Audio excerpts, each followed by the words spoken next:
Please subscribe and hit the like button. And oh my goodness, are we going to need to be. Hello, Kirk. How are you this evening? Hey, good evening. Pretty good. Yeah, you live in the land of deprivation. My son tells me that California is still under quarantine and shut down. And you even have a legal issue that says that at 10 o'clock at night, you darn better will be in your home or you'll be arrested. Yeah, you might as well be in South American country doing like they did with Chile. I had a student from Chile, and she was telling me all about that. It feels a lot like that. It's not in this town, but in some of the big cities, absolutely. LA, I think, is totally shut down now. All the restaurants are shut down. You can't even sit on the veranda. We're crazy. Yeah, it's pretty amazing.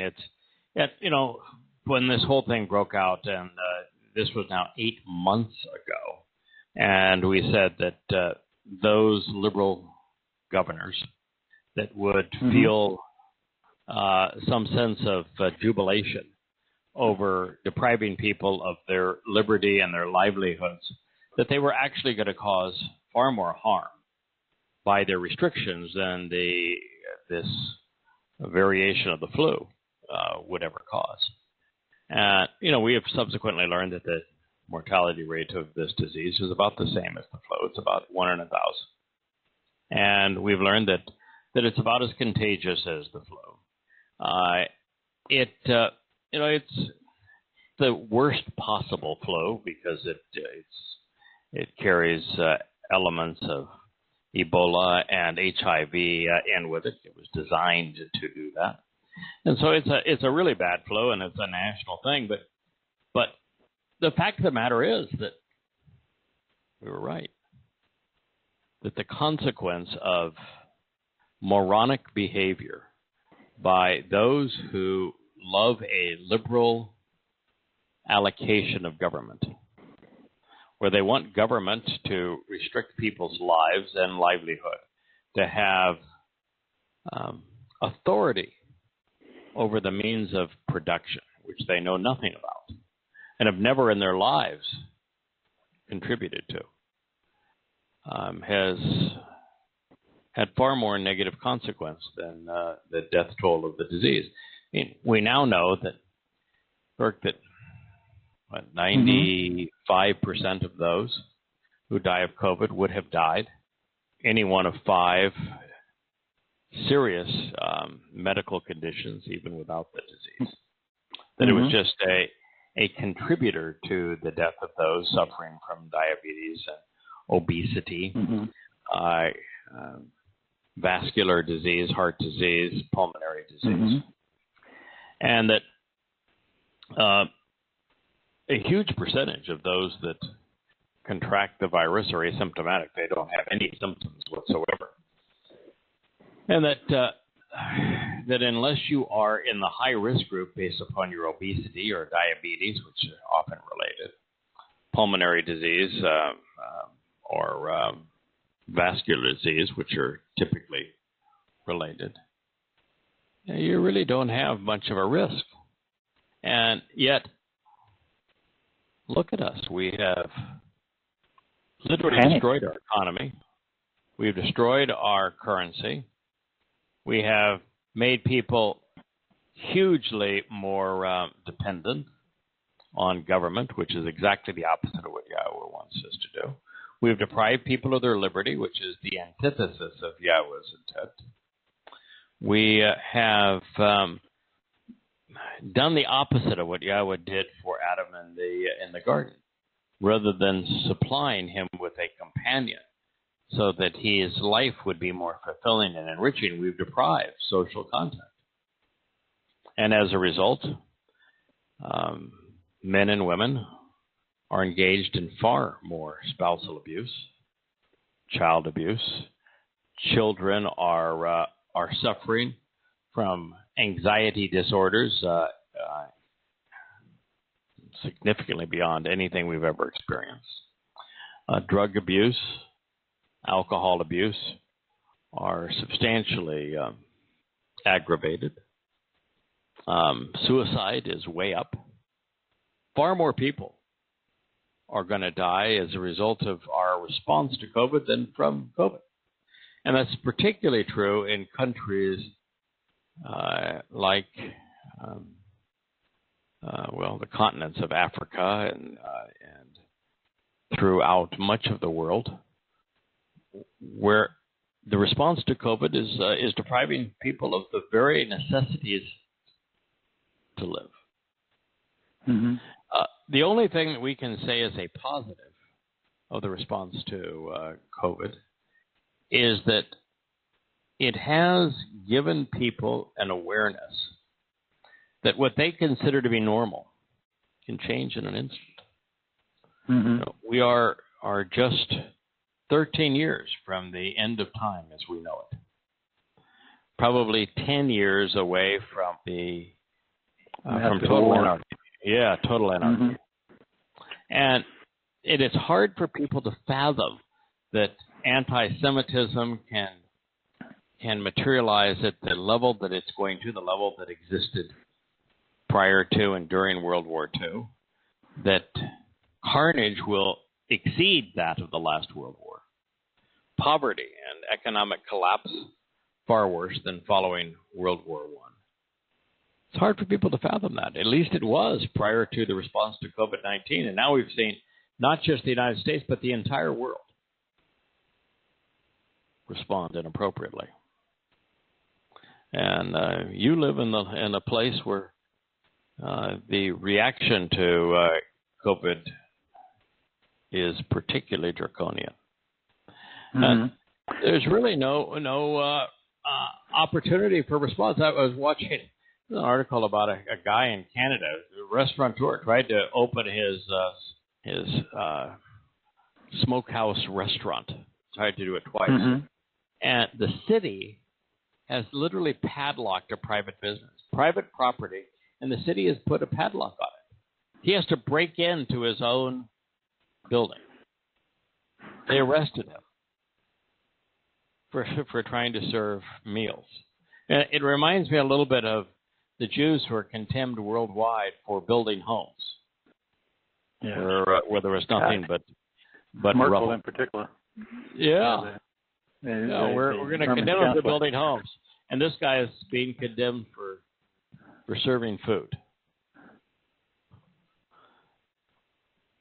Truly astonishing. It's amazing. Well, the passage we were on when we ended our program a week ago was a remarkable one. It's Bereshith, in the beginning, Genesis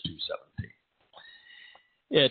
It reads it as follows. It says, "But the tree, Etz, the upright wooden plant with firmly embedded roots and branches which reach up to absorb the light.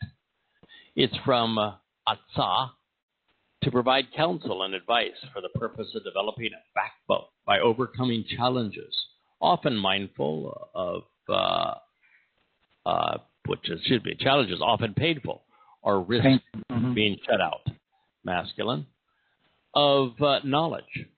Knowledge is usually a good thing, but this isn't knowledge as in a sense of yada, to know Yahweh intimately, relationally, personally. This is a knowledge for knowledge sake. This is the art of awareness, of the acquisition of information through observation with the exercise of good judgment, which can lead to understanding, the ability to make rational connections between appropriate aspects among discernible evidence, rational or relational morality, being discriminating, perceptive, and judicial. It's the feminine form and a more cerebral form of yada, which is to know in a relational sense, becoming aware and familiar. And the primary difference between yada, knowledge, in a relational sense, and dayath is that yada speaks of relationships and therefore making connections, and it's the connections that lead to understanding. So dayath is what you get on today's internet. Google something, anything, and what you'll find is so daggone much information. 90% of it is invalid. 90% of it is misleading. Most of it is mischaracterizing. That dayath is just an ocean of information, where yada is the ability to process this information, making relational connections between things so that you can understand. Mm-hmm. So this is the tree of cerebral knowledge. You know, a lot of times I tell us listeners that a scholar is someone who understands a great deal about a very finite amount of things, and understands nothing about any of it. You know, a scholar can tell you exactly how many leaves are on the tree, but can't tell you if the tree is alive or dead. It can tell you the species of the tree, but not whether the fruit is edible. It's astonishing how we have sought to know, and yet we have so little understanding. So that is really what we're talking about here. So this is, but from the tree of knowledge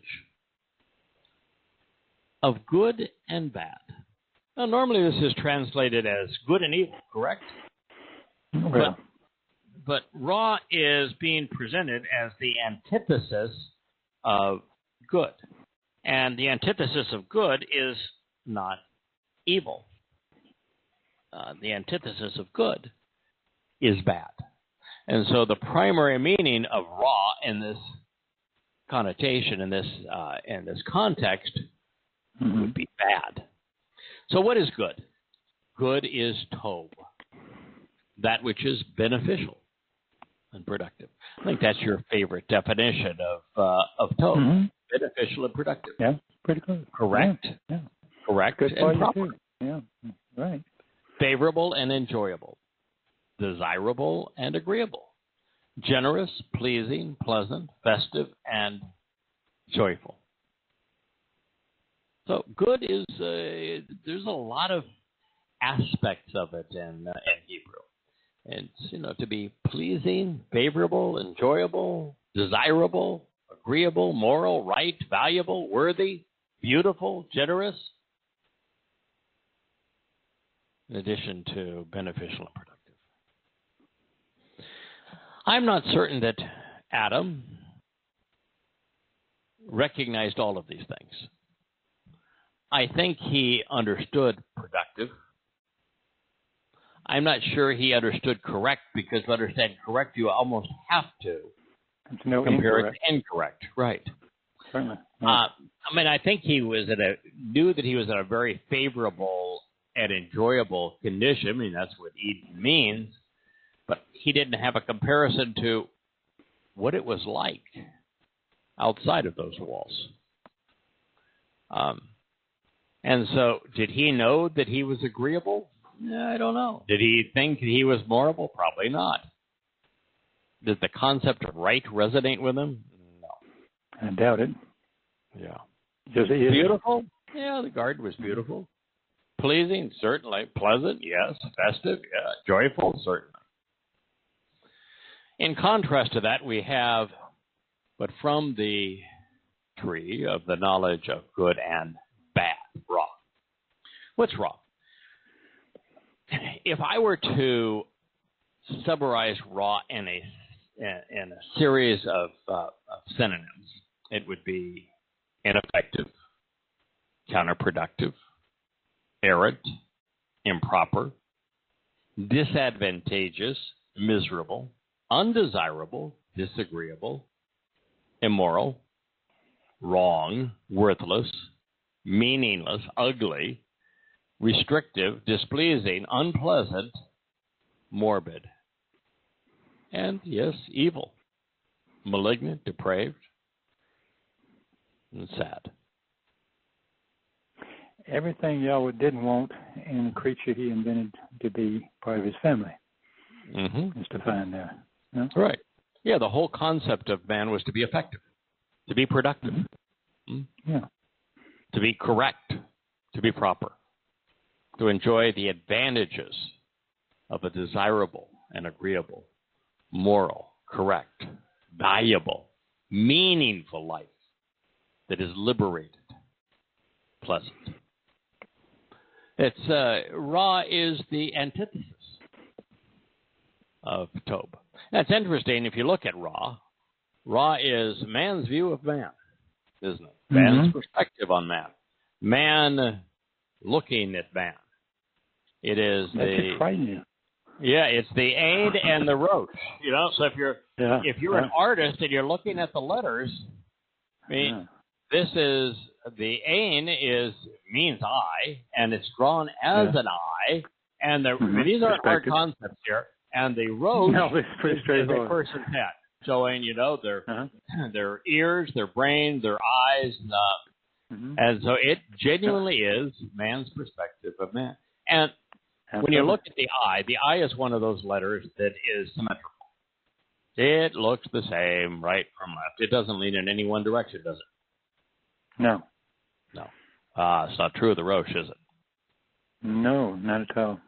The rosh looking right at looks away from the beginning of a word. In fact, the rosh here is looking away from perspective. And so this is the perspective of man, looking away. So God says, but from, out of the tree, of the knowledge of good and bad, do not make a habit of continuing to eat. Lo a call. Do not make a habit of continuing to eat. Now, if you were to look at in your standard Bible, it would just say, do not eat.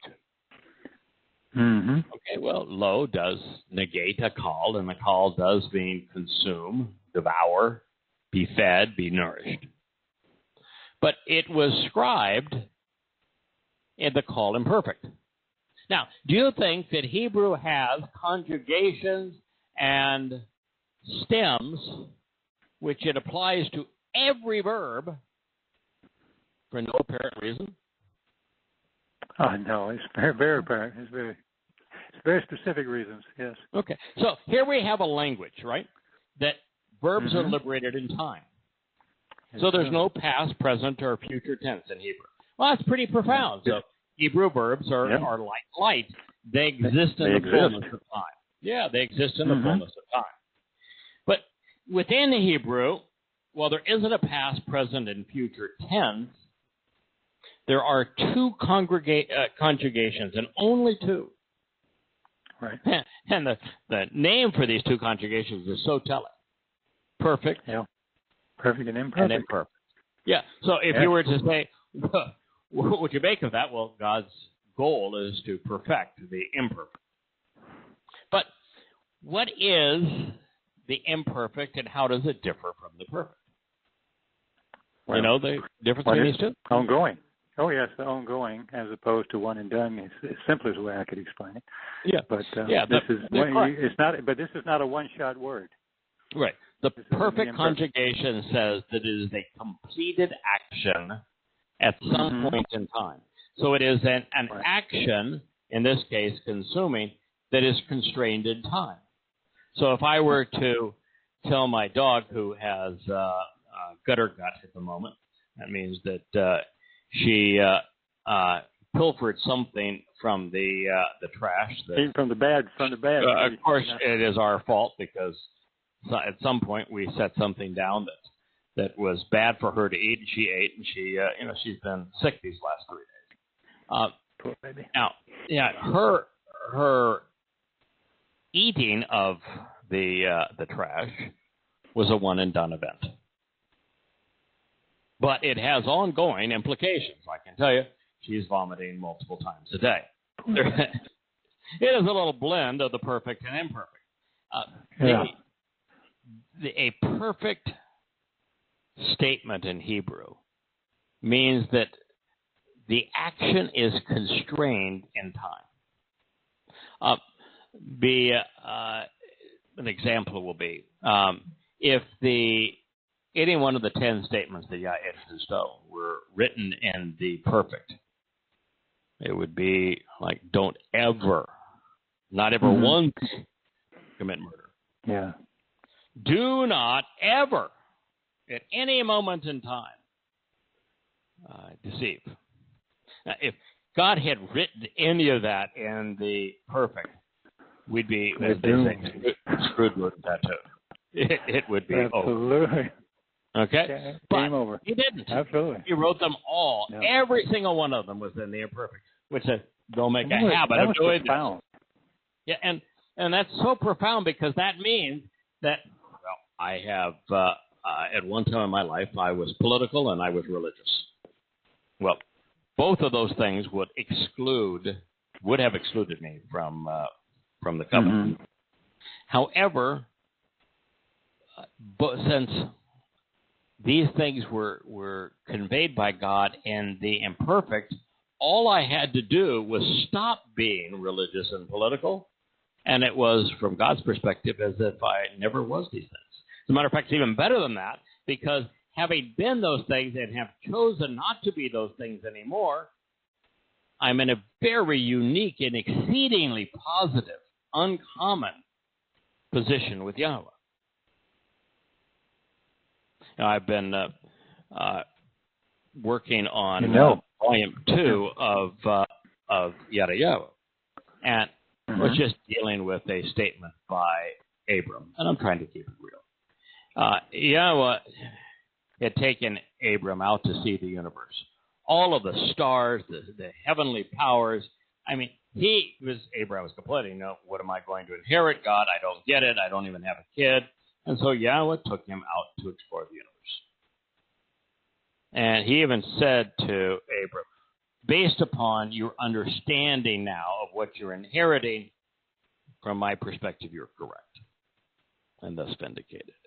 And the next words out of Abram's mouth is, well, how am I going to know for sure? Are you going to prove this to me? Oh, yeah, how? I want to know how I can know for sure that I'm inheriting something from you.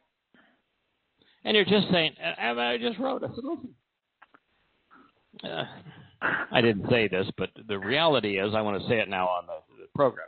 That was stupid. That's stupid. Stupid. Yeah. And, how many trips do people take you on like that? I mean, I just cannot even imagine. Go ahead. Yeah, well, I'm going to go give you a personal tour of the universe, and take you to heaven, and then you're going to tell me, well, can you prove it? How can I trust you? Come on, you're talking with God. God just took you on a tour of the universe. Don't be an idiot. That's funny. So Abram was clearly not the smartest guy in the world. I have a bunch of people get mad at me when I make statements like that. But it's obvious. I mean, that was stupid, right? And so what you realize, though, is that, it was. So it was God's alternative. How many people do you suspect were willing to walk out of Babylon? How many people were interested in listening to God? At this point, we got one. Yeah, you got one. One. So, what did God do? He said, well, I'm going to work with that one. Okay, it's not the sharpest tool in his shed. But he's willing to walk out of Babylon, and he's willing to listen to me. I can work with that. That was enough. All right? So, I'm encouraged. This kind of gives you a glimpse. Now, as I wrote in that chapter, there's a lot of benefits of that particular thing. So I'm laughing at this, but the fact of the matter is, huge benefits. And Abram not being the most perfect dude on the planet. One is that based upon his lack of awareness, you would think that no one in their right mind would attribute anything to this relationship to him, and would in fact attribute it all, credit it all to Yahweh. But what does the world do? And no one mentions Yahweh with regard to the covenant. They say, well, Abraham was the father of the three great religions. The covenant. Yeah. That's exactly the opposite of what you should deduce from this. And the other thing that you should recognize is that, well, if God is capable of doing something this magnificent with this guy, I got a chance too. Yeah. Yeah, I'm not looking so bad by comparison. Even when he... Go ahead. No, I was going to say, even when he asked the question, it's for our benefit as well. I mean, we're kind of dumb sometimes. I know I am. And when you first read these things, I mean, because there's dialogue going on, it may sound silly from our perspective now because we know what happened. I mean, we've seen an awful lot. But it's nice to know that, one, what the questions are and what people would ask, and two, what Yahweh would reply. It tells you about his character. It tells you about, Yahweh, a questioning person. That's good. Yeah, Yahweh didn't say, you are a stupid moron, idiot. You ungrateful idiot. Now, he actually did mock him, though, because Abraham said, hey, behold, pay attention now, Yahweh. How do I know? And so Yahweh came back and said, hey, behold. Pay attention now, Abram. So he was kind of toying with him. A little bit. But yeah, it is comforting for those of us who are significantly flawed that God is capable and willing to work with a significantly flawed individual. But I go into all of that just to say that God gives us a lot of latitude in instructions which are written in the imperfect. And guess how this instruction regarding do not eat from that tree was written? In the Qual Imperfect. In the Qual Imperfect. And that means that Adam and Chawah both could have eaten from the tree with no consequence. Mm-hmm. It was only by continuing to eat from it, showing no interest in stopping their consumption of fruit from it, that put them in conflict with God's instructions. So do not make a habit of continuing to eat. Do not habitually devour, consume, be fed, or nourished, called imperfect, from it. Now, by the way, was this like a cut and dried situation? Was there one really crappy, rotten, sour, bittered tree out there with fruit that was hard to get, full of thorns and just highly unsightly, stinky out there, and this tree was the dominant tree with pretty fruit. Is that the way that this was set up? It'd be impossible based on the description of the place. No. Yeah. God said, oh, listen, I got all of these trees. They're all beautiful. They're all highly desirable. Eat from any of them you want. Millions of them. There's only this one. Don't make a habit from eating from it, because there's a consequence. It wasn't an order. He just said, no, you can do it if you want, but there's a consequence. As a consequence, key, because as a result, indeed, strengthening the statement by revealing a contrast and consequence. In the day, in the time represented by a day, and on a day, you will absolutely die. Muth. You will perish, ceasing to exist among the living, destroying your soul by murdering it. Call infinitive, absolute, call imperfect. In time, you will eventually die, actually perishing, coming to represent the concept of death. The infinitive as a verbal noun means that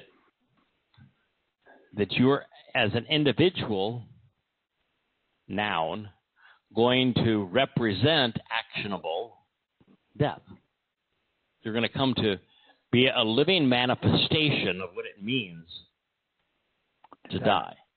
And the fact that it was written in the imperfect means this is something that's going to happen over time.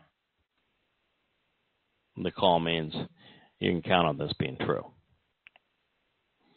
That's pretty astute, too. There would be an exception, as there was when it comes to expressing one's freedom in relationship to others, this other being from God. Adam was free to live within the home Yahweh had made from him on one condition. The lingering question then for the rest of us is, are we willing to accept the realization that Yahweh has established conditions, call them parameters, for living in his home as part of his family? Are you willing to accept the realization that Yahweh has established conditions, just as he did for Adam? As we shall learn as we continue in this journey, there are actually 5 conditions for the covenant. They have been communicated as instructions for our well-being and in our best interest of the relationship. And there's but one prerequisite for living with Yahweh, as Adam was doing in the Garden of Eden, the covenant's lone restriction. One must not approach God with mankind's babble, confounding and interwoven political and religious notions. To enter the family of God, we must walk away from the family of man.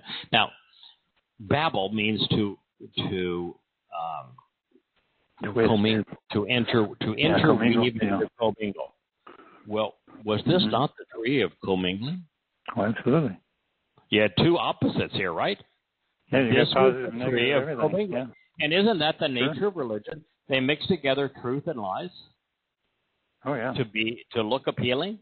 Can't exist without it.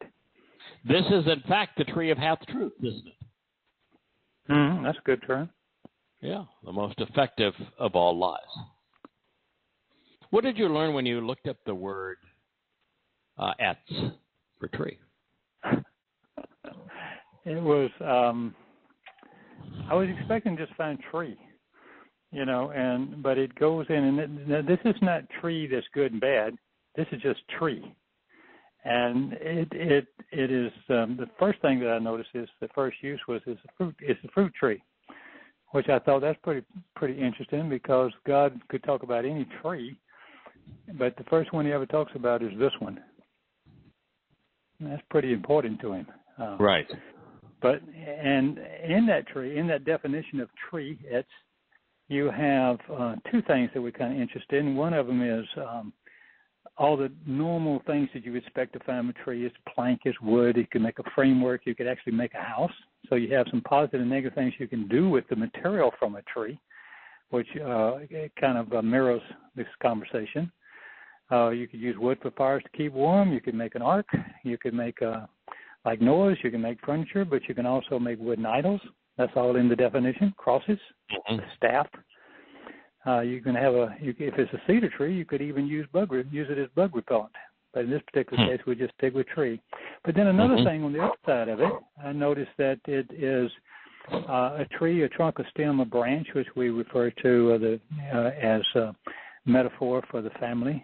But it's also, in the concrete understanding of the word, it was used also in conjunction with the elders of a tribe who became the counselors, because a tree to them represented firmness, taking a stand, upright, and having a spine.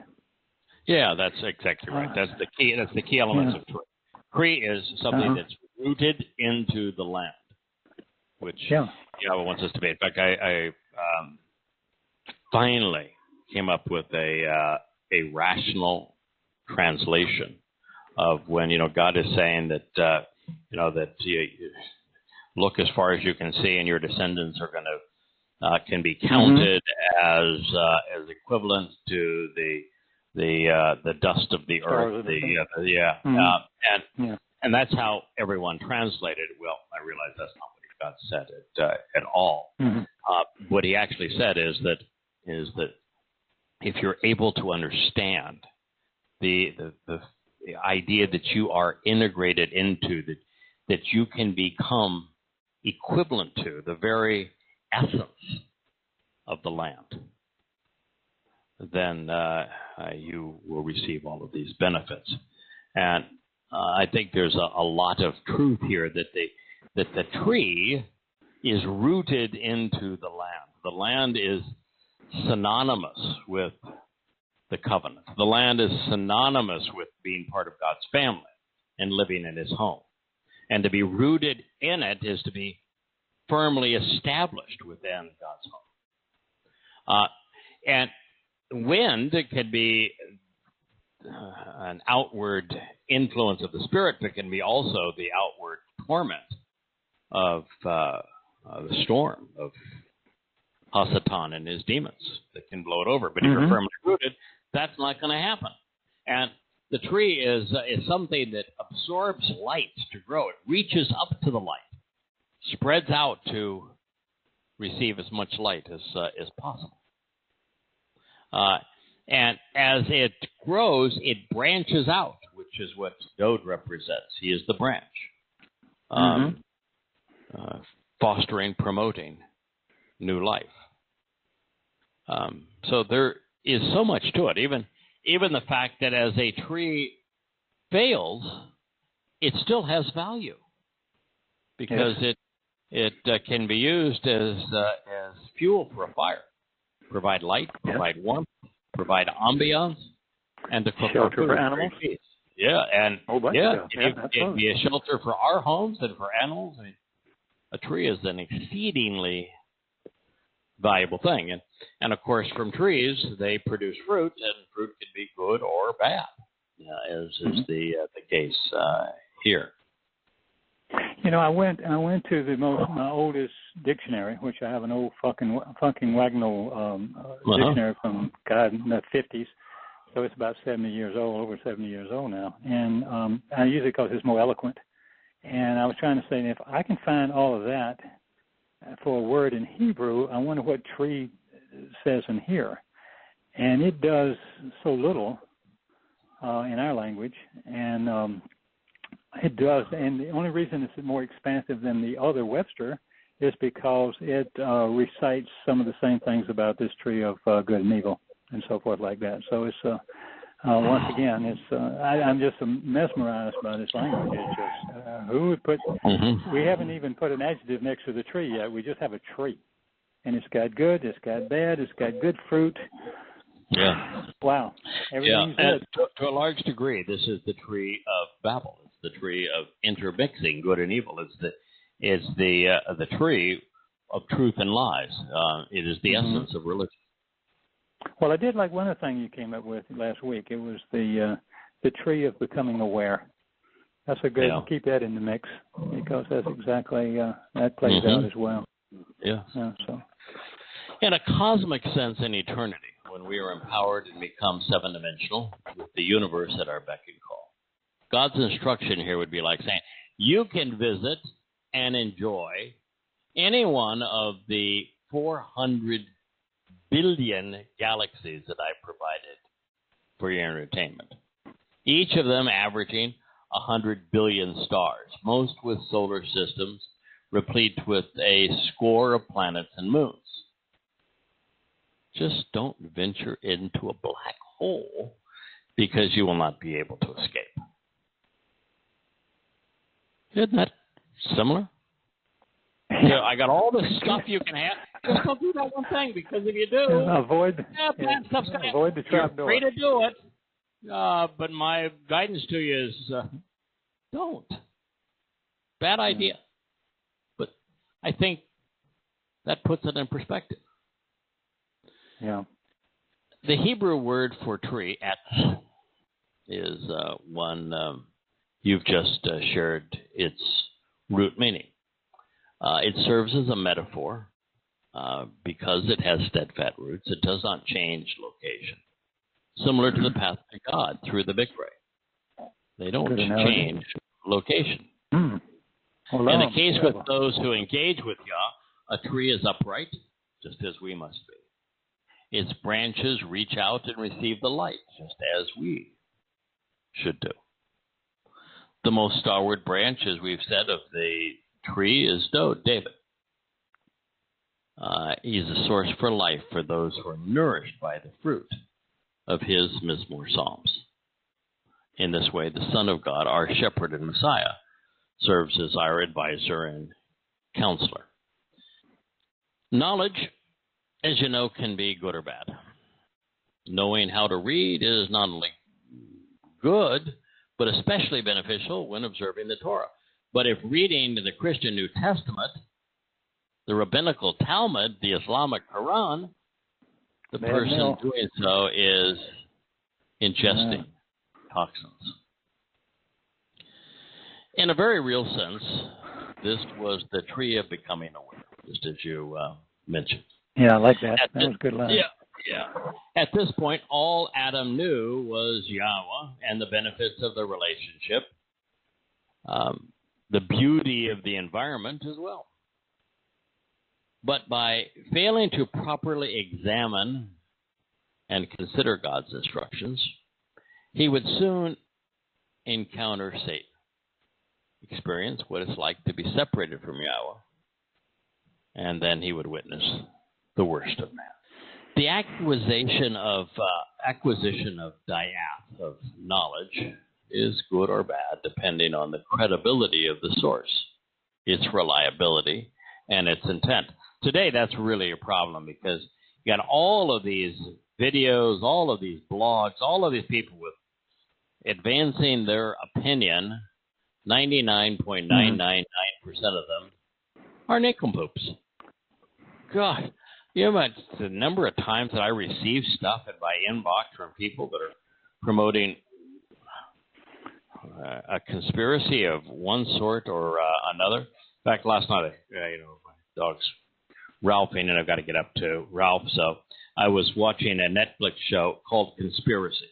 I just wanted to see, because they were touting, the moon landing, and it's always interesting to me to find out, what do people have to say to suggest that the moon landing was faked? And just think of the amount of falderah to fake that. I mean, if I'm going to make a Saturn V rocket, think of the size of that. I'll make a bunch of them. Oh, my goodness, and I'm going to have the Kennedy Space Center. I'm going to do all of this. Oh, by the way, it's just all for naught. It's just a show. And I'm going to take a picture, by the way, of the Earth rising from the moon. Earthrise.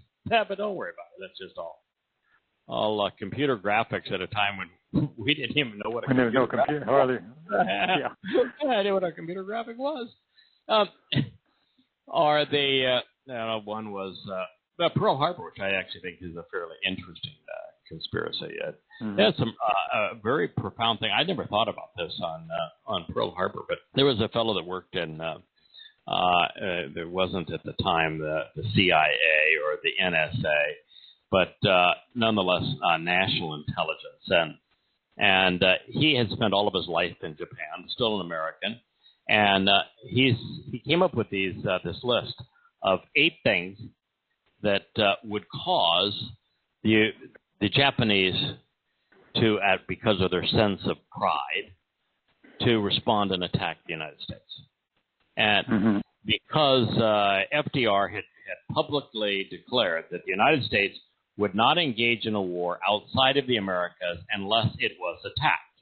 So it is apparent, based upon what they presented, and I read, that this fellow was asked, because he was the foremost expert in America on such things, to make a list of what would be required for America to do to provoke Japan from attacking so that America could join the war.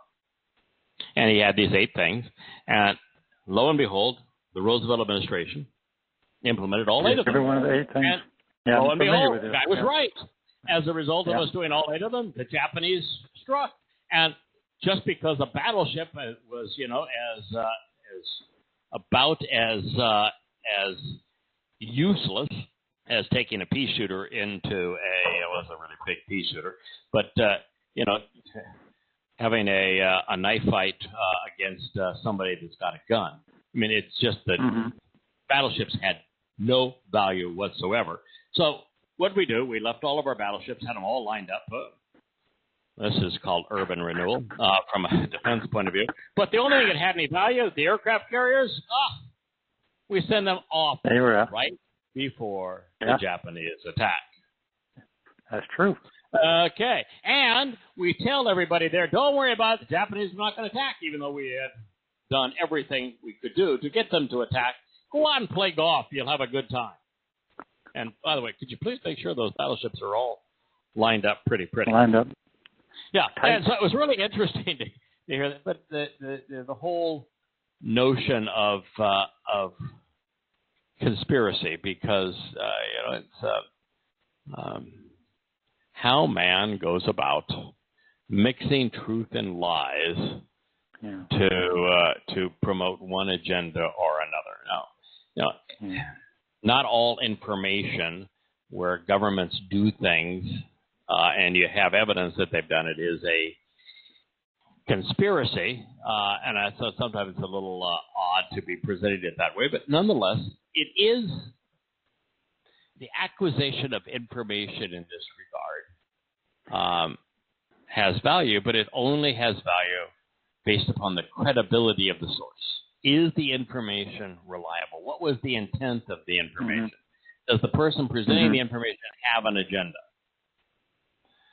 And when it directed at Yahweh's testimony with Diath, we can accumulate information and observe instructions which enable rational thought and exercise good judgment.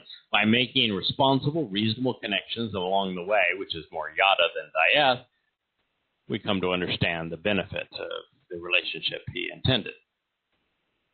Tob and Ra, as we know, Kirker, they're just opposites. That which is beneficial and productive compared to that which is ineffective and counterproductive.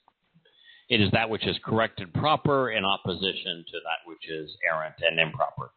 The favorable and enjoyable, the desirable and agreeable is contrasted with the disadvantageous and miserable, the undesirable and disagreeable.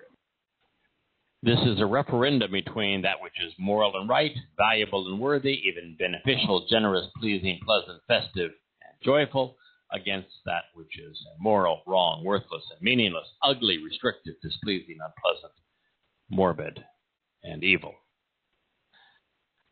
As clearly as words allow, Yahweh is offering Adam and us through him a choice. Which of these do you prefer? And are you willing to listen to God and rely upon his provision, or take the advice of others? I think I mentioned this in the last program, but God answers the question that men are most prone to ask. How many times when you talk about man and his relationship to God, does somebody say, do you believe man is basically good or evil? And they all have no interest in what you're answering. They all want to tell you that their politically correct view is that man is basically good. Well, God answered this question. He said, no, man's absolutely rotten, and he's been so from the very beginning. That's God's answer. Man is basically a liar. He's dishonest. He's counterproductive. He is evil, bad, and has been so right from the start. And the reason Yahweh is absolutely correct is that he's speaking of man collectively. And so if somebody says, is man basically good or bad, you have to ask, are you talking about yourself as an individual? Or are you talking about mankind as mankind acts within religious, political, or other kinds of institutions? Are you talking about human civilizations and nations and militaries? Or are you talking about the kid living 3 doors down the street? Because if you're talking about an individual, the answer is, it's anecdotal. He might be good, he might be bad. He has the opportunity for both. But if you're talking about collective humanity, we collectively are a gang. We're awful. Every civilization, every nation, every religious institution, it's just flat out bad. To treat one another poorly, misleads, fleeces. It's like the response to COVID, doing everything wrong. Man, collectively, institutionally, is evil. And that's the perspective that God gives on this issue. So when we say which of these do we prefer, well, individually we are capable of making a choice, but collectively we don't seem to be able to do so. No, peer pressure. No, It's hard to walk against. Yeah, it's hard. It is, yeah. God presented this as cause and consequence. It is therefore, it's constructive advice, if you will. It's not a command. Generals only provide soldiers with the consequence of disobeying an order when he knows the command will not withstand scrutiny. So if a general gives a command which if you were to scrutinize you would not follow, the general is not going to say, well, let me kind of explain to you what the reasoning is here. And come on now, Private, I want you to sit down and let's talk this through. I want you to see it from my perspective. And this man's army. Do it or else. But in this decision, to become aware of right and wrong and to understand the difference of good and bad, Yahweh is revealing that the end result is the person so doing will ultimately take their fate into their own hands and die apart from him. There has been a lot written about this concept of Ba Yom Muth Muth, because Adam did not die in the 24 hours after he valued Chawah's misappropriation of Yahweh's words above that which God had actually shared with him. Now, I think the answer is both direct and profound. The reason we are told, after expulsion from Eden, that Adam lived another 930 years was to define time. Having experienced what I suspect is 70 years in the garden, others have different times, symbolic of the exponential benefits derived from the 7 Mikre. There would be 6 eras of human toil outside of the garden, followed by another upon our return, each of them 1,000 years in duration. Adam died during the first day of the human ordeal, apart from the Gan Eden. That's why he lived 930 years outside the garden. That's a good assumption to me. Yeah. It's a teaching book. Yeah. It is a teaching book. It's a thinking book. It's a book of making connections. It's a book of Yada, coming to understand Yahweh. Yeah, God's reactions were clearly his own. His reasons for doing all of this. And yet, I think we're all inspired to contemplate and share the insights that we can derive from his word. So, since that is what we are motivated to do, what I think we're encouraged to do, I think there are 3 issues at play here. First and foremost, God has endeavored to share that for there to be love, there must be choice. Lots of choices. And one of those choices must be the option to reject the relationship. The evidence of this tree provided, the existence of this tree provided Adam and then also Chawah, thus all of humankind, with a choice. Second, Adam knew Yahweh. He was perfect. Their relationship was as good as it gets. He had direct and unencumbered access. In Eden, there were no competing voices. No alternative schemes. Knowing good, Tob, there would have been no benefit to knowing Ra, bad.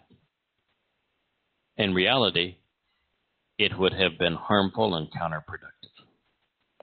That's why Yahweh said, totally logical. Don't do it. It's lethal. Don't go do there. that. Just don't do that.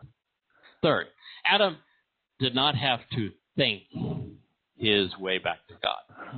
In the presence of the truth, he had no interest in knowing what was not trustworthy. And he did not need to discern or accept the path home because quite frankly, he was already there. Yeah. Absolutely. Yeah. Now, this is the first time the consequence for rejecting Yahweh's directions has been specified. And it's not hell, is it? No, this is a very interesting part here. Yeah. The consequence for rejecting Yahweh's directions and doing so repeatedly, consistently, is death. Whoa, that's a real problem for all of you religious folks out there, because what is Christianity and what does Islam teach? Yes. That you got one of two destinations. You're either going to heaven or you're going to hell. Well, guess what?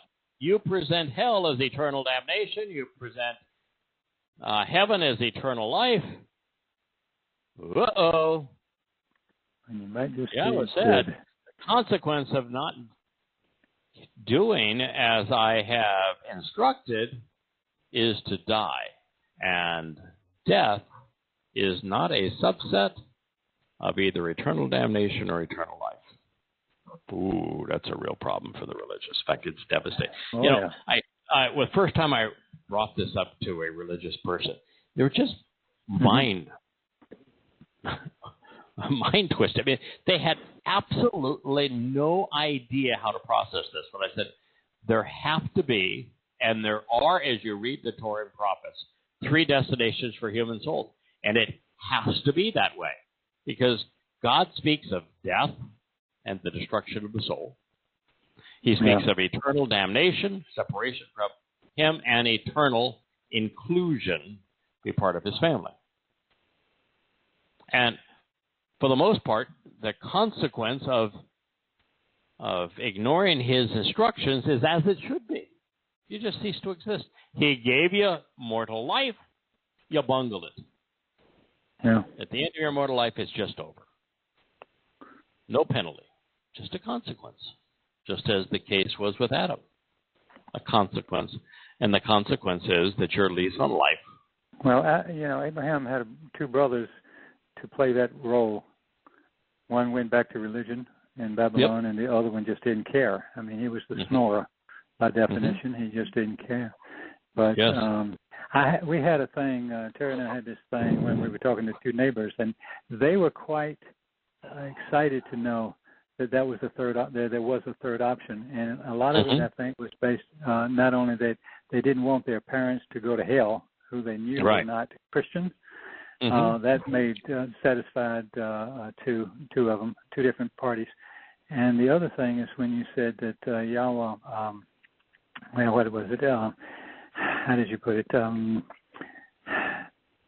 for Yah to be fair, and to be a loving God, you have to not punish you. Love me, or I'm going to punish you in hell forever. That's sadistic. Who? That's not a choice. That's a desperation to get out of it. Please don't torture me. That is a God you do not want to meet. That God would be sadistic. Yeah. But if he says, listen, if you choose to get to know me, respect what I have to say, listen to what I have to say, and respond favorably to what I'm requesting, I'm going to give you all these wonderful benefits, one of which is eternal life in my presence. You're going to inherit the universe. I'll be adopted into my family. If you choose to lead people away from me, if you're exceedingly abusive to my creation, then there has to be a penalty for that. And so if you're leading people away from me, I'm going to be fair to them and to you. I'm going to let you spend your eternity away from me. But if you're one of those that are misled, you just never had access to the truth, you didn't prioritize it, you were like one of Abram's brothers, and you just snored through the whole process, and it's the end of your life, it's just over. No penalty, just the consequence that it's over. Entirely fair, entirely appropriate.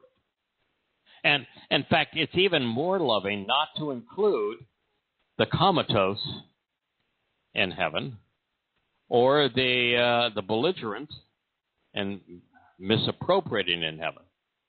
than it would be if they were included, because they'd make eternity miserable for the rest of us. That would be horrible again. We wouldn't change. Yep. No benefit. So what this means is that the consequence of disregarding Yahweh's instructions is not eternal suffering. Yet every mainstream Christian derivation, Catholic, Orthodox, Protestant, Evangelical, insists those who reject God are damned to eternity of being tortured in hell. Their God is a liar, because Yahweh just said the opposite. Moreover, the Christian God is sadistic. Only a demented deity would say, "Obey me or I'll torture you forever." As it turns out, hellish torture is a derivative of the Babylonian religion, as are the preponderance of Christian corruptions. As we make our way through all of the Torah teachings and Nabi prophet statements, we will discover overwhelming evidence that Yahweh lists three consequences, as we've shared.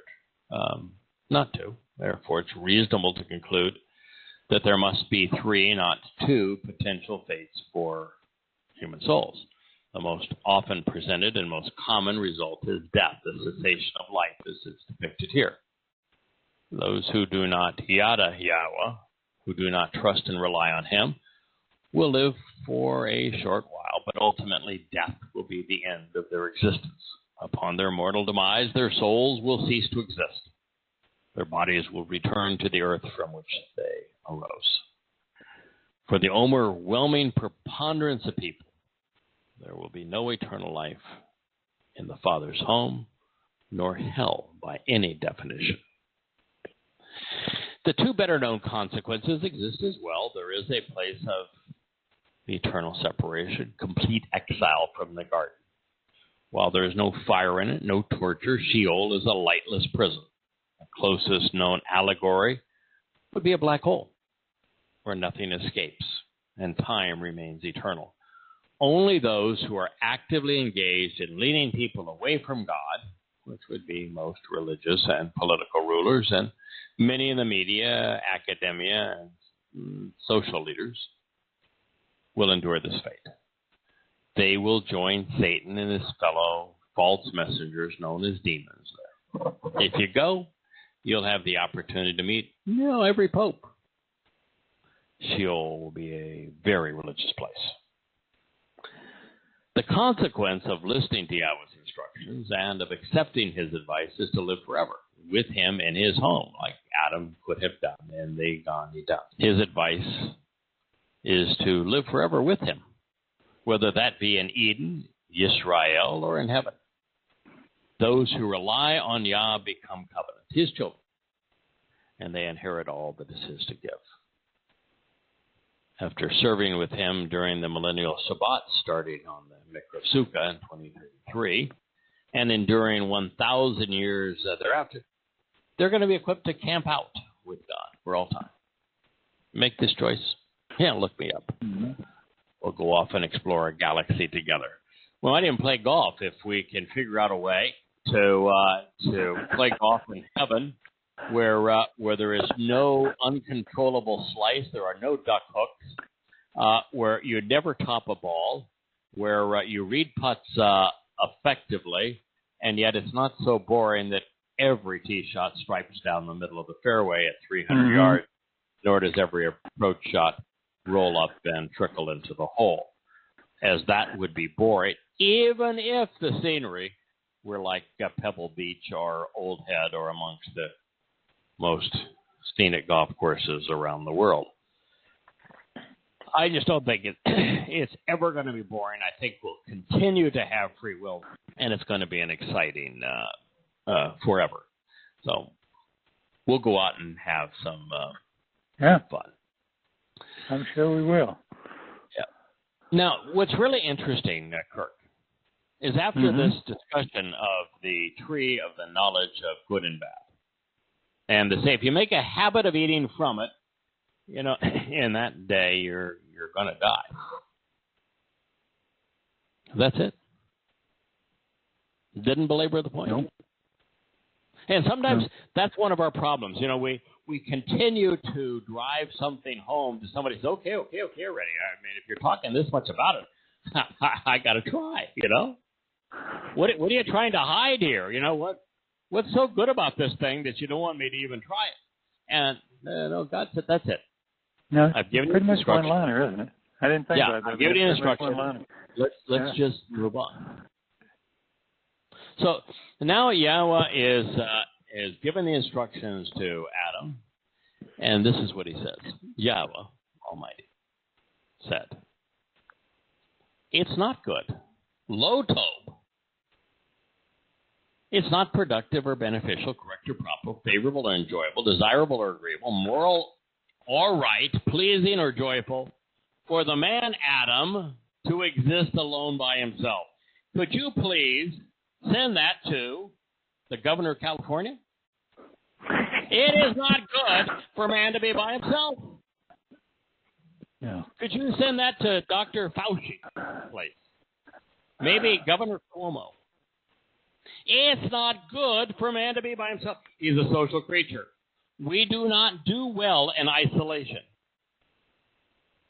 And God has been making a statement. There's a couple of profound thoughts here before I even go on with the rest of this passage. Mm-hmm. How could man be by himself if God was omnipresent?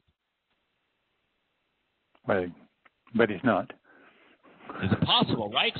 So, therefore, based on this statement, the one God who has actually revealed himself to us is not omnipresent. By the way, if he was omnipresent, he would be common, wouldn't he? Pretty much.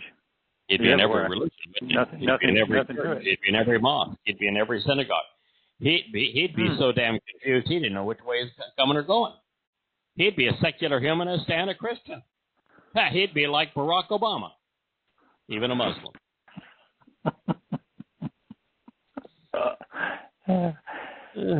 Yahweh Almighty said, "It is not good for man to be alone."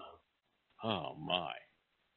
You know, sometimes I'm sure I'm criticized for making statements which are anti-political. And, you know, I came out immediately when there were sanctions against liberty and livelihood and said, this is not good. Well, what's the difference between my conclusion and what God said? Nothing. So is there any chance I could have been wrong? No. How smart do you have to be to simply take Yahweh's word and accept it as true and base one's conclusions on it? That's the brilliant approach. It is a brilliant approach, but you don't really have to. Did I have to? I don't have to be brilliant. I just have to know it. No. Yeah. All I knew is that Yahweh said it's not good for man to be alone. No. I also know that Yahweh's, when he introduces himself to us, he's going to say, here's 10 statements I'm going to make that's kind of summarize this whole message to you. And he begins by saying, I am your liberator. I freed you from human oppression. That God is all about freedom. He is as pro-choice as anyone could possibly be. So, God says it is not good for man to be alone. I will engage and continually act on his behalf, producing a shalahu for him, a helper and supporter, an ezer, one who assists and serves, a positive influence who rescues, aids, renews, and benefits with the strength and the power and the ability to accomplish these tasks, like his corresponding counterpart, Neged, describing that which is straightforward, right for him, open to him, close by his immediate proximity. 2:18. Barishith 2:18. All right, so God created us to be a social being because the primary purpose of creation was that God be a wanted social family, being. and the family is a covenant relationship, right? We Right. were created Right. for To relationship. do that very thing. Yeah. So it's not engage good in for us to be relationship. outside, to be estranged from that relationship. Correct. So now God is saying, okay, man needs company. Man needs company. He needs something as a helper, a supporter, a counterpart, which means that God wasn't with him all the time. You think that God wanted to be with him all of the time? Probably. Probably. I think so. Yeah. But God realized that even though he created a man who craves company, that God being with man all the time is going to have the same effect that the children of Israel, here they were slaves in Egypt. They had the most miserable lives. They're being freed by Yahweh. They're headed to the promised land. God himself is with them. He is sharing the most profound insights in the world. He is feeding them. He is protecting them. He's providing miracles around them. And what do they say? They're overwhelmed by his voice. Yeah. Yeah. Could Absolutely. you tone it down a bit? Tone it down. Tone it down a bit. No matter how marvelous Yahweh created Adam, how bright he was, how receptive he was, how fun he was, if he was the ultimate extrovert, too much eyes would just be too much for him. You know, and I get a lot of Yah every day. Come here at 4, 6 in the morning, and and most days I'm still here at 6 in the evening, and it's a lot of Yah, and I find it totally invigorating. But I tell you that there are some times where my tushy is tired sitting in this chair, where I get a little crink in my my shoulder, and maybe just having a break is okay. Stimulating. But we humans, we're just not at the level where we can spend 24/7 with Yah. When Yah says, I'm going to create a new universe for you, or we just look out on the existing universe and 400 billion galaxies, each averaging about anywhere from 100 to 400 billion stars, each with multiple planets and multiple moons and the like. And that's just going outward, inward. The universe retreats at the same scale. Do you think Yah would have created all of that if he wanted to smother us and say, you sit right there. We're going to have some one-on-one time.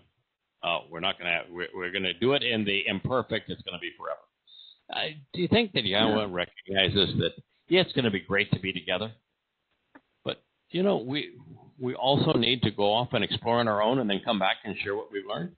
We don't need. Well, that's what you wrote years ago, and I thought it was right. We come back and tell the story around the campfire sort of concept. Yeah, and, exactly. Sure. Yeah. Yes. I've learned something. I've got the instruction. Let me go off and explore, have some fun, and then I'll come back and come share. back and tell us. Yeah. And share I'll listen to what you did, and you listen to what I did, and we'll have some synergy as a result of this. So God is saying, I'm going to engage on his behalf, and might find that he has the support.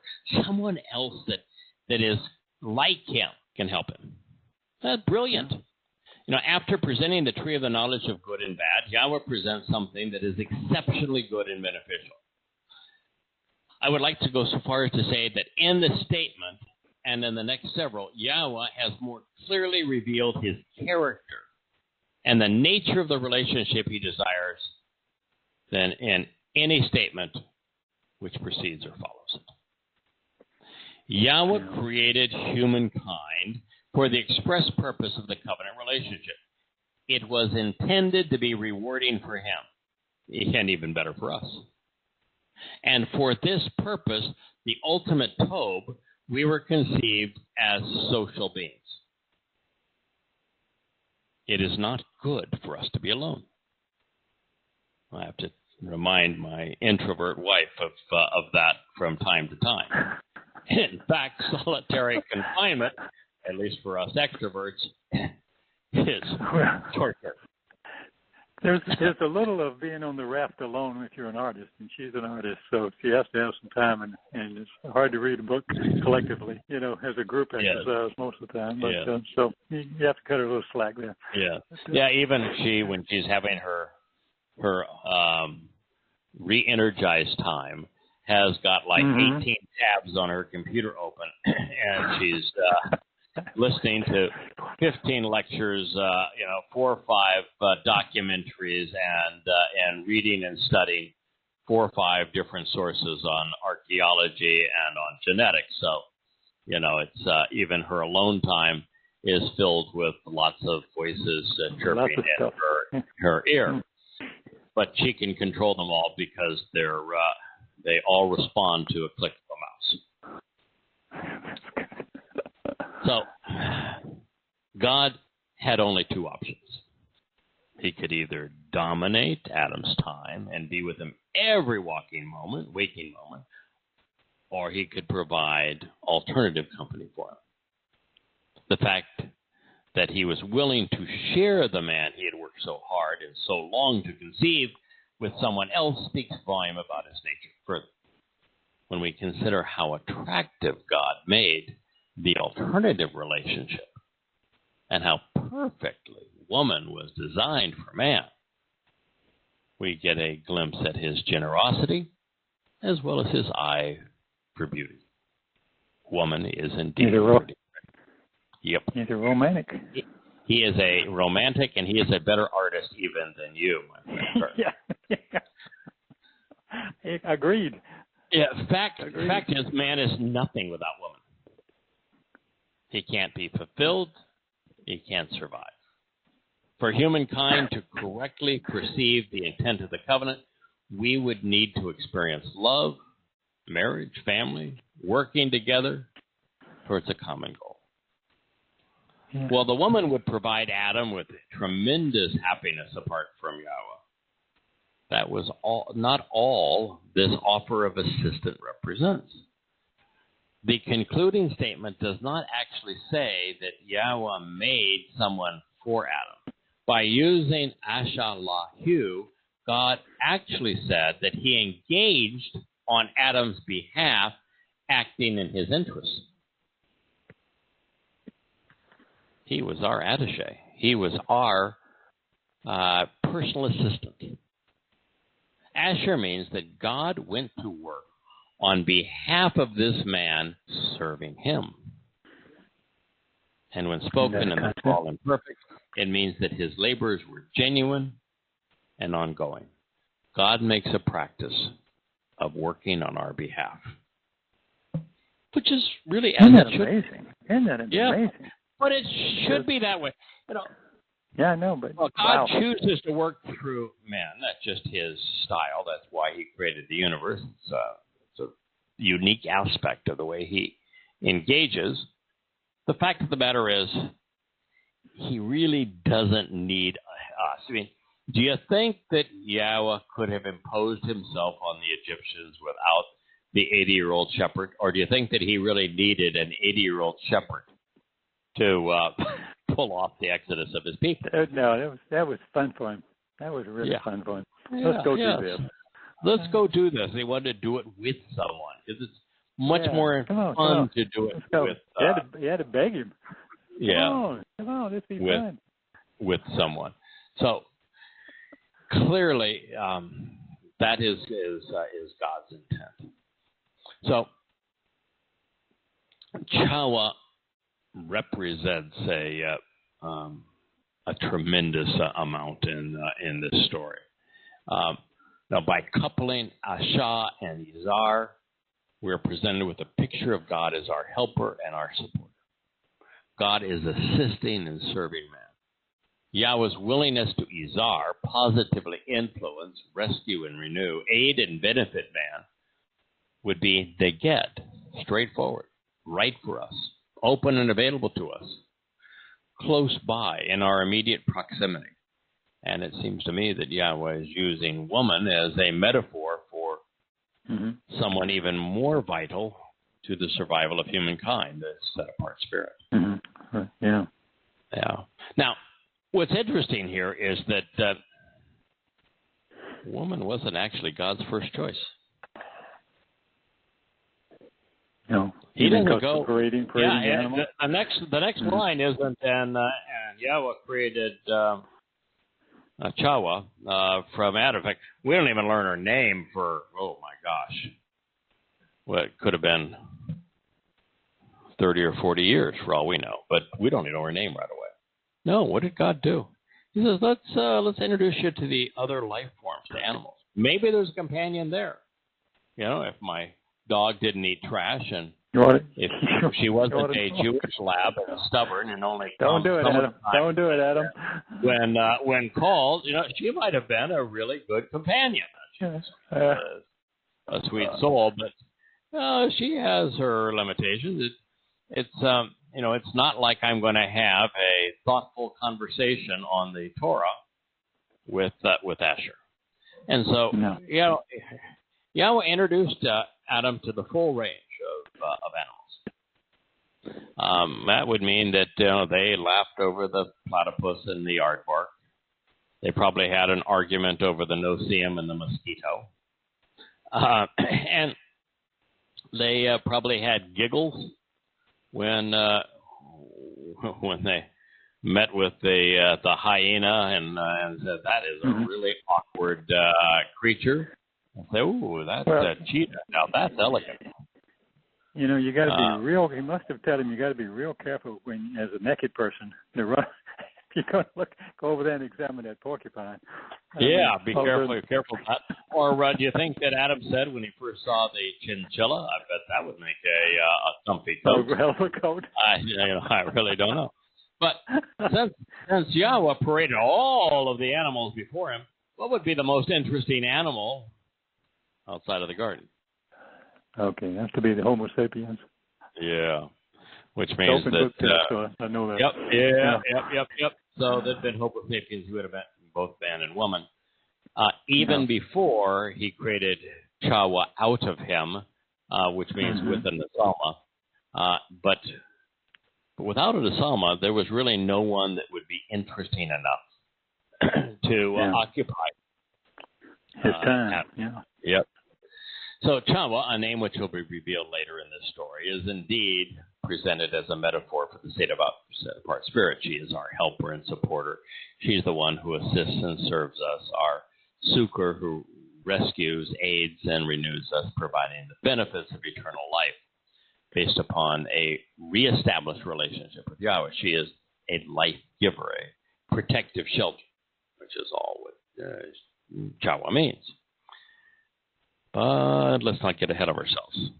Based upon what follows, Yahweh would initially try to entertain Adam, provide a social context, if you will, with animals. Or at the very least, God would enliven their relationship by celebrating life together.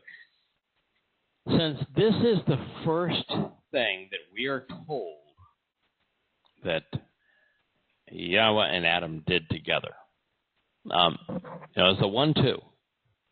Yahweh provided instructions to Adam, and then he and Adam celebrated life together. So, how do you think our eternity in heaven is going to commence? Well, this is the prototype. So Yahweh is going to begin by providing some instructions. Be careful about that black hole over there. And he then is going to say, let's go off and see the most interesting part of creation. And it's not that big star out there. It's not a supernova. What's the most interesting part of creation? Life. Life. Because you don't know what life is going to do. You know, you look at a star, you know what it's going to do. It's going to transform in a fusion process. It's going to transform, merge helium together, right? Or hydrogen together. Fuse it together. And a nuclear reaction. And it's going to do that for a very long time. You could watch it for a very long time. Nothing's going to change. You could watch it for like 10 billion years. Yeah, you go blind. Right. Mm-hmm. How much interest could there be watching a planet revolve around that ball of fire? But you're watching an animal? I don't know what it's going to do. It's always interesting. It can, and if you're out watching the planet spin, do you think that planet is ever going to respond to you and say, hey, let's come up and have a chat? Let me scratch me under the chin and see how I respond. Hand me a leaf and see if I eat it. Let's go run together and jump in a spring. No! But if you engage with life, life has a nephesh, consciousness, which means it can observe you, you can observe it, you can respond to it, it can respond to you. Life is interesting. That's why Yahweh and Adam explored life. They would celebrate life together. Now, beyond these insights, the most profound reason behind Yahweh's willingness to act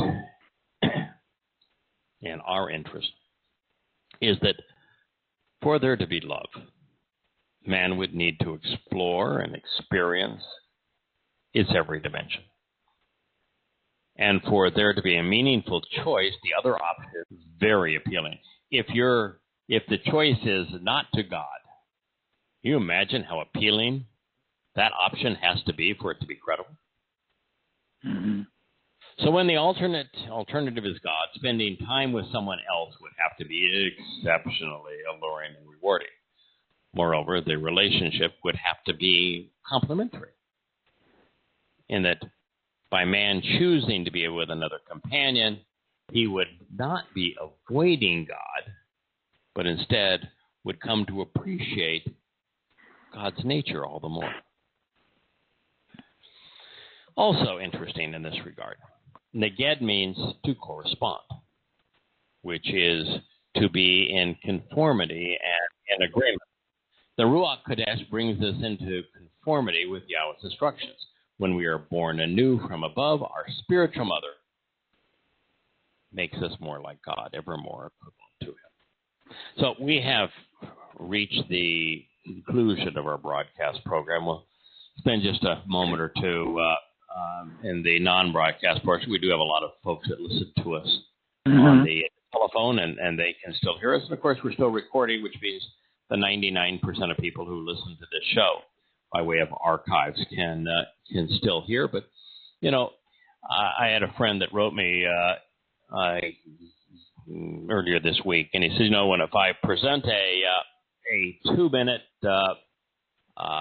audio-video presentation that's out of one of your radio programs, I get a lot of people listen to it.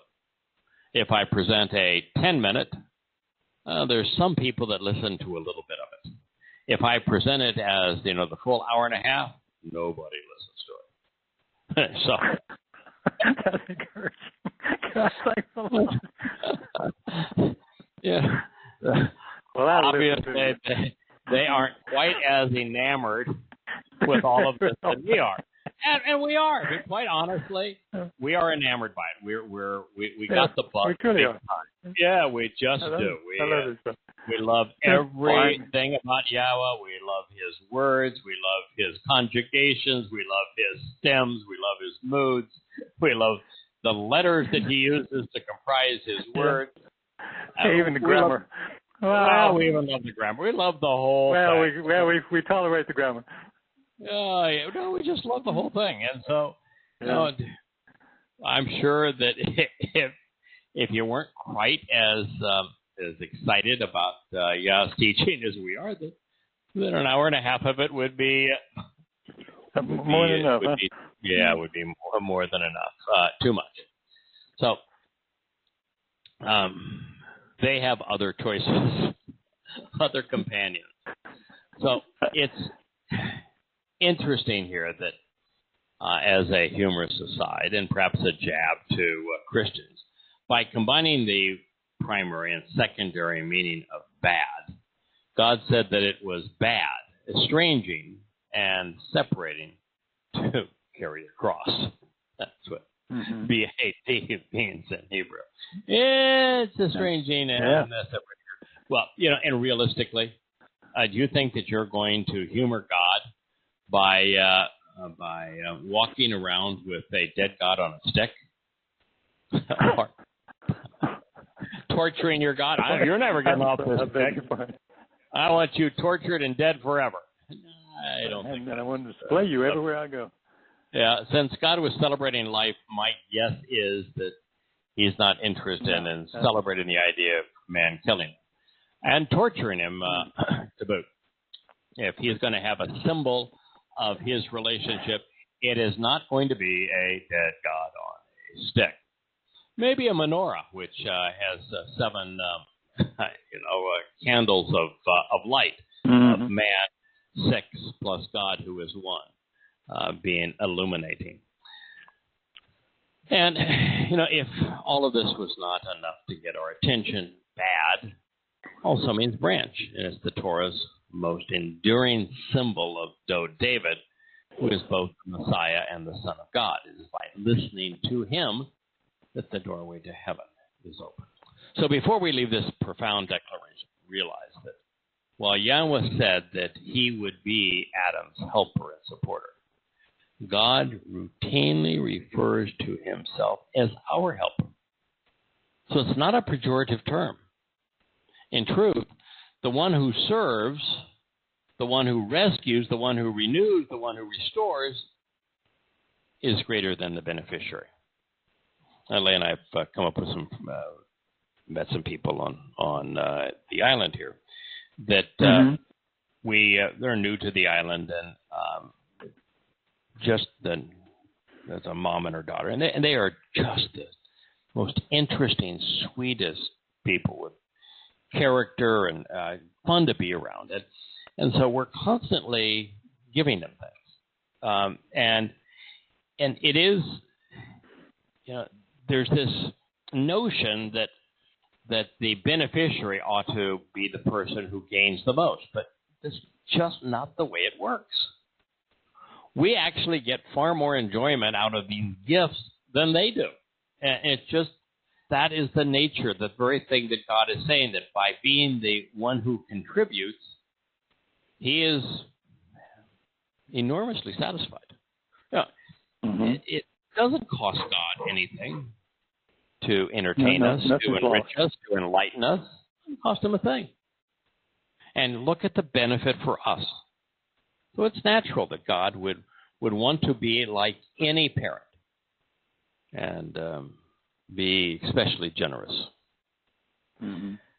Now, based on what follows, I suspect that before creating Towrah, Yahweh explored the other favorable option, which was to spend more time with Adam. Therefore, we read, "Now Yahweh Almighty, who fashioned and formed out of the elements of the earth every living animal of the expansive environment, in addition to every bird in the sky, brought them to Adam in order to see what he would call them and how he would greet and welcome them.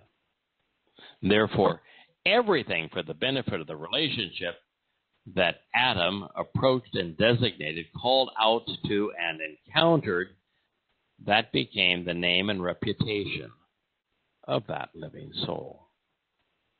Well, we will begin again here at this week, but just for or next week, but for some things to think about. So Yahweh is saying that every life form that he had fashioned and formed out of the elements of the earth, of every animal, chaya, form of life, of the expansive environment, ha, sedeh, of the breadth of land conducive to life. He's saying outside of the garden. It is everything. He's going to bring it all in. I mean, there is likely that he did not have lions, tigers, and bears inside of the garden without, him being present and making certain that the lion, tiger, and bear, all of which are carnivores, although the bear is certainly an omnivore, didn't think that Adam would be tasty. Because it's one thing to engage with the animals, it's another thing to become food for the animals. That would be counterproductive. So, God was there to protect Adam, to make certain that it all worked well. But this is really encouraging in the sense of, I, for one, would really like to have the Jurassic Park experience. I want to see what it's like to be with a brontosaurus, to be with a triceratops. I think I'd like to see a Tyrannosaurus Rex, but I don't want to see it, eat a saber-toothed tiger. No. No. That would be. But I would like to see a saber-toothed tiger. The whole idea of being able to see these magnificent creatures and engage with them be tremendously fulfilling. But we don't want to have the full Jurassic Park experience where the velociraptors think that we're yummy. So we do know that Yahweh brought all into the garden, and yet Adam didn't become a part of their diet. So that does give us some degree of confidence, since everything that Yahweh has done is what He will do. Now that as we go off and explore life forms on other planets throughout time, that we will be able to engage with them and survive with them. I was asked the other day, if you could, and there's a whole list of things that you had the opportunity to do, and one of them was converse with animals. Wouldn't that be grand? Wouldn't you like to be able to go up to a fish and say, "What you thinking?" Wouldn't that be interesting? Yeah. What's it like to be a platypus? What's it like to be a platypus? Well, I think it'd be fascinating, to go up and let's go swim with the whales, but while we're doing it, let's chat with them. So anyway, he brought in every bird in the sky to Adam, every living soul to Adam, in order to see. God wanted to see, which means, by the way, God has interest in experiencing this relationship in real time, right? God wanted to see. He wanted to experience. He wanted to witness. Ra'ah. He wanted to delight in how Adam ma kara lahu. So how who would approach them, how he would kara, greet them, how he would welcome them, what he would call them, how he's going to interact with them. Kara is the word that Yahweh uses of his 7 annual meetings, where he provides an invitation for us to be welcomed by him, to meet with him. And so God was providing a Kara experience for Adam. And it wasn't just Kara, it was Mikra. The combination of the interrogatory and the Kara, meaning everything that you can ponder and question and think about as it relates to this meeting. So therefore, everything for benefit of the relationship, Kol Asher,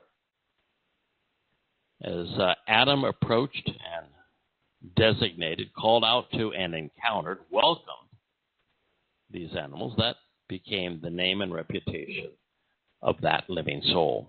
So God allowed his creation to influence, to designate really the reputation of these animals. If God didn't like the way that a snake slithered, then that was creepy. If Adam enjoyed the majestic nature of the lion, so it would be majestic. If God thought that the cheetah was cool or the gazelle was sprightly because of the way that it scampered, then, that too. Yeah. And look at the eagle, this bird that's so massive and so elegant and flies so high and proud. It developed a reputation. God refers to himself as an eagle, and so many human institutions have done so as well. That became the reputation of that animal. So I think dogs, that'd be a good companion. Cats, not so much. Porcupine, no, I don't think the porcupine was a favorite. But the quills are nice. You can use them for something. You can knit. Well, yeah, you can. You can write with them. I don't know. Toothpicks, I don't know. Chance to put marshmallows and have s'mores? Hey, now you're thinking. Yeah. Now, several things are evident. Yahweh loves life, and he wanted to share what he had created with Adam. God values our opinions and wants to interact with other living creatures. And thus, animals were conceived for man's enjoyment, for our company, and for our benefit. Now, I must be dense because after 20 years, recently, it was the first time that I actually recognized this statement for what it may represent. This was not an exercise in naming animals, but instead represents Yahweh's preferred way to interact with his creation. He wants us to see, or he wants to see how we will react to his designs. It's the ultimate thing. We want our children we want to experience how our children respond to what we are doing and have done. If we buy a wonderful home for them, we want to see how they respond to it. We want to enjoy watching them in that new home. And so Yahweh wanted to see how Adam would respond to all that he had created, all that he valued, all that he loved, all that he thought was good. It's like a father showing his life's work to his children. Hope that they'll enjoy what he's accomplished. It's not terribly dissimilar to having an art show. When you like in the gallery show, and when everybody shows up at the gallery and just watch and listen carefully to what they say and all, and sometimes you can be a little bit incognito and sometimes not, but it's interesting, to see what they think. Everybody's like that way about that anything you've created. Right. Sure, you want to see what they think. Of course. And you do put yourself out there when you do this because they can say, what is that?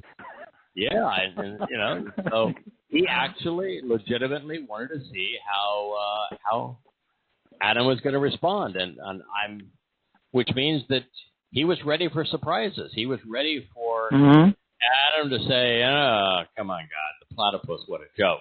Or the aardvark, now that's really cute. He was ready for Adam to do whatever he wanted to do. I don't think God was, however, prepared for, which means that God's not omniscient.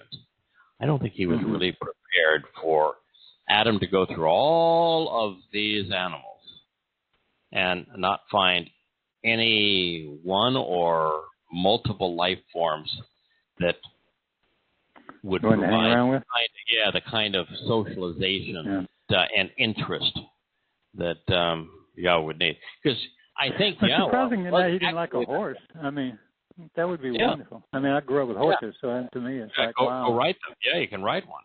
Yeah. Yeah. So I think it's probably a little bit of a surprise that of all of those animals, that there wasn't enough stimulation there for Adam, which is, by the way, a little bit troubling because just think of us.